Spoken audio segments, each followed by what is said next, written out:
আমার এই চ্যানেলটা আমি করেছি সবাইকে লেজার সম্বন্ধে একটুখানি অ্যাওয়্যার করার জন্য। আজকাল সবাই লেজার নিয়ে খুব ইন্টারেস্টেড, বিশেষ করে মহিলারা। শুধু মহিলারা বললে ভুল হবে, পুরুষরাও। লেজার দিয়ে কি কি হয়, লেজার আমাদের জন্য ক্ষতিকর কিনা, ফিউচারে কোনো প্রবলেম হতে পারে কিনা লেজার থেকে, সেগুলো।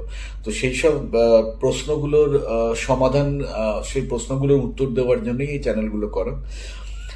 আমি গত 10 বছর ধরে লেজারে প্র্যাকটিস করছি। আমার নিজের একটা লেজার ক্লিনিক আছে, laser aesthetics by doctor Abhijit.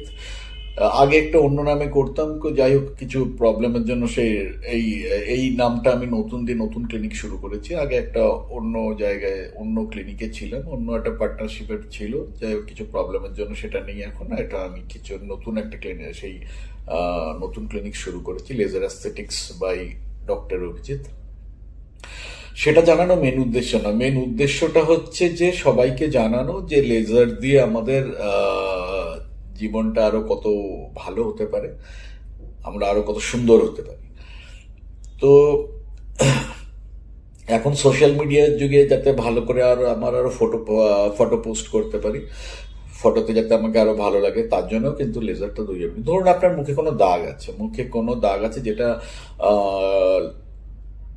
আপনাকে ফটোতে খুব প্রমিনেন্ট দেখা যায়।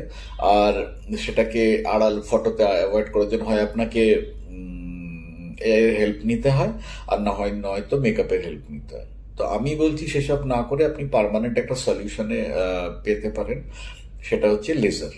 লেজার দিয়ে আপনার এই দাগটা আমি রিমুভ করে দিতে পারি। ধরুন আপনার আনওয়ান্টেড কোনো একটা তিল আছে, আপনার মুখের এমন কোনো জায়গায় তিল আছে যেটা আপনার মনে হচ্ছে যে আমার বিউটিটাকে হ্যাম্পার করছে, আমাকে ভালো লাগছে না। আপনি লেজার ক্লিনিকে আসুন। লেজার ক্লিনিকে আসলে 5 মিনিট, মাত্র 5 মিনিটের একটা প্রসিডিওর, 5 মিনিটের প্রসিডিওরে আপনার ওই তিলটাকে রিমুভ করে দেওয়া যাবে।